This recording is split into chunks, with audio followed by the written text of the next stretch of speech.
Liam Finn, a track there called The Struggle. Tommy Hill before that with Living Dead here on Kiwi. Time now is 11 minutes past 8. Issues of the day, in fact, issues of the year with T Radar this morning, joining us from his laundry cupboard. Morning, T Radar. It does look a little bit like my laundry cupboard, doesn't it? No, I've managed to get back into my office and I've tidied it up. So for those of you who have the pleasure of watching this on video, welcome to my cupboard. looks comfortable anyway. Looks cozy. Okay, so let's before we go into the issues of the year, even though I think this is probably going to turn into an issue of the year, the maybe one of the deaths of the year. Actually, there's been a few. There's been a swag of them, in the last sort of week or so with Christopher Hitchens. People, familiar with him. The Václav Havel, the poet president, and then of course yesterday the news that Kim Jong-il, the North Korean totalitarian dictator, has disappeared from the scene. And you got to wonder, his son, I think he's the third oldest son or something, is being promoted as being the new leader. Who's he's in his 20s. He's been educated in Switzerland, but what's he going to do to North Korea, which is, I suspect, probably one of the most backward countries currently existing in the world. Yeah, exactly. And he's an unknown quantity, isn't he? Yes, absolutely. Just a very good sort of article about that. And there's so much to North Korea that I think people don't really seem to understand. Apparently, it's oddly racist, and they're sort of. The article was arguing that they'd transcended sort of communism or anything like that and become this intensely militaristic totalitarian regime where they're indoctrinated into the fact that it's quite sort of normal to give your lives up in some kind of a nuclear conflagration and to preserve this wonderful state. And even little things like they get a lot of food aid from America, and they say that all those stars and stripes of those American flags are on those bags of food aid. That's the tribute that they're paying our country because they fear us. All of these little things. So yeah. But there is there is a bit of a fear going on. I mean, South Korea has gone on alert. Also, Japan has gone on alert. Just because he's dead, you think, well, they might be sort of relaxing a little bit. Well, no, you got this entire sort of regime set up to maintain this country. One guy, oddly reclusive, can't do this by himself. So you've got all the sort of the apparatchiks and the minions and all the sort of the leaders who, I guess, have a vested interest in keeping themselves at the top. It's essentially as a sort of a, I guess no, it's not. Often people sort of use that phrase, sort of a mafia-like organisation. But if you're there and you're getting all the food, you've got the power. You're not going to really want to relinquish that to your tiny minions. You're going to make sure they are under control and sent off to work camps. And it's fascinating, to see the kind of displays of public grief that are coming out. There's also sort of very tight sort of media control, but to see these, thousands of people standing in the streets having a sort of a grief off, caught up in this mass hysteria, the likes of which we probably haven't seen, I guess, in the West since the death of Diana, I would imagine. Very, very true. If anyone wants some light relief from this, there is a fantastic Tumblr blog. Kim Jong-il looks at things. .tumblr.com. It is a beauty, isn't it? He sort of just goes around and it's photos of him staring at factories or various other things and sort of pointing with and the great thing about that, always have a look at the people in the background, and see who they are.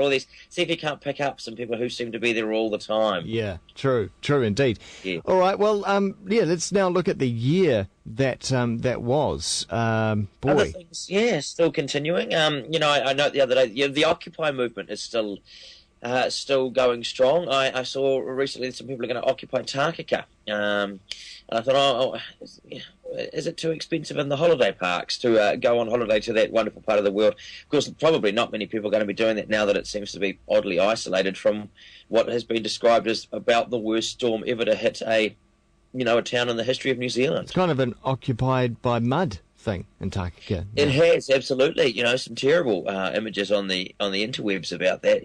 Sort of 5 meters of mud covering, farms and various things, and the holiday camps cut off. And here we go. We're still having these sort of arguments about climate change and things like this, and people going, "Oh no, it's not getting warmer, therefore nothing's changing." Yeah, hang on.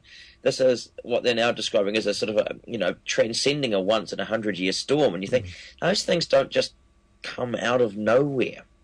We're going to need a new terminology rather than this 1 in 20 year, 1 in 50 year, 1 in 100, 1 in a generation. We're just going to start getting used to this stuff rather than comparing it to anything that's gone before. Well, we always like to compare as people, don't we? Because we need to set these benchmarks to go, oh, how bad was it? Well, it was worse than that, but it wasn't as bad as that. And you go, I don't know how bad that was or how bad that other one was anyway. So, it is an odd sort of thing. I do feel sorry for that. And even then, if you look at that, that's going to be going on for a while. But at Christchurch again this morning, just a sort of end of year encapsulation. I was reading David Hayward's column on the Public Address website about his trials and tribulations down there in Christchurch with the earthquake, and it's just, some people had commented, and I felt the same. It's a piece of writing that you almost can't finish reading. Here these people stuck in this situation, and it's going on for hundreds and possibly thousands of people down there in Christchurch and out of the town. We may have friends and sort of involved, but we sort of forget what is actually happening, and here they are trying to get their lives back on the line, and they're having to deal with all these ridiculous sort of little bureaucracies and regulations, and there's clauses in insurance contracts, and they can't get their houses rebuilt, and so they go and try to buy another piece of land.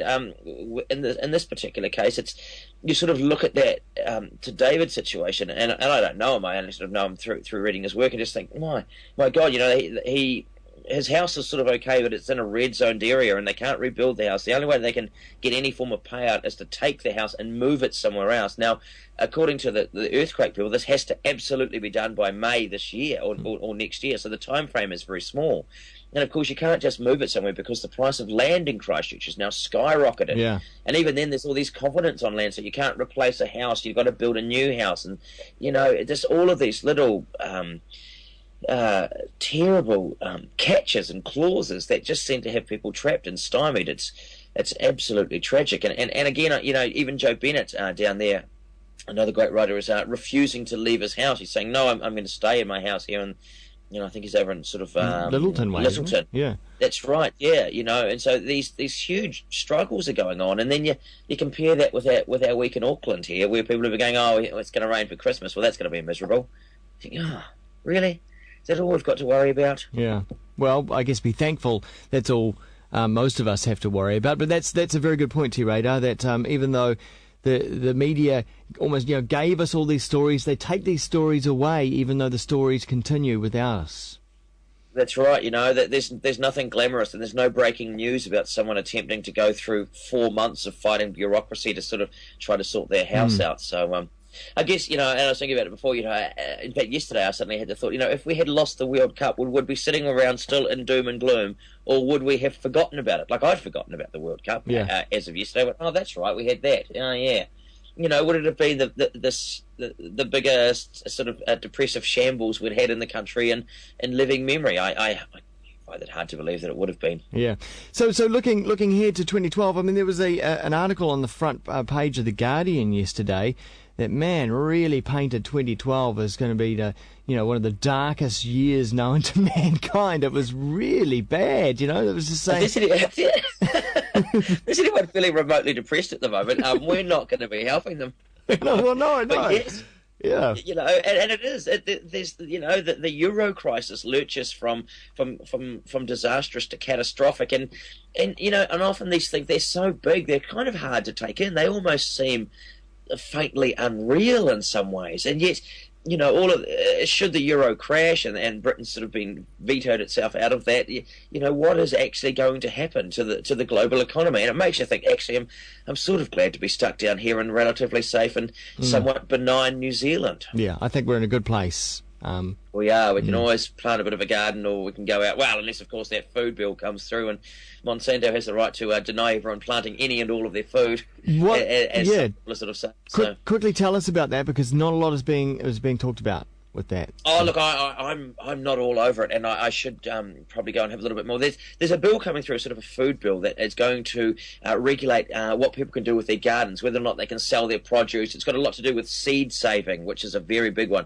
Some of the big seed companies, Monsanto and outfits like that, are very, very against anyone saving seeds, particularly because they can control the seed market, and if they've engineered a certain seed, then they don't want you saving that up for next year. So it's all to do with that, and sort of the distribution distribution of, I guess, sort of produce, and it's due to come up. So I have to confess to being a little embarrassed that I haven't read as much as I should have about it through various reasons. But I'm going to make that my pre-Christmas resolution to find out more about that, because a lot of people are getting quite head up about it, and we should know about it before it goes into the new Parliament, should that ever be signed off. Make that our homework, our light holiday reading, perhaps. Light holiday reading. Yeah. Enjoy some good times and some family time and all of that, but let's not forget the wheels of bureaucracy and government tune endlessly on. Indeed. Visitors. Yeah, go ahead. I was going to say, and if you are around, go and visit one of the Occupy sites and see how they're doing. They're braving a lot of terrible weather, and to be fair, not really getting a lot of change achieved at this exact point in time, but there they are nonetheless. Well, I'll go occupy a campsite somewhere. How about that for the summer? Stay warm and dry. Take a tarpaulin. Yeah, exactly. T. Road, I have a fantastic festive season. We'll catch you in the new year. She will.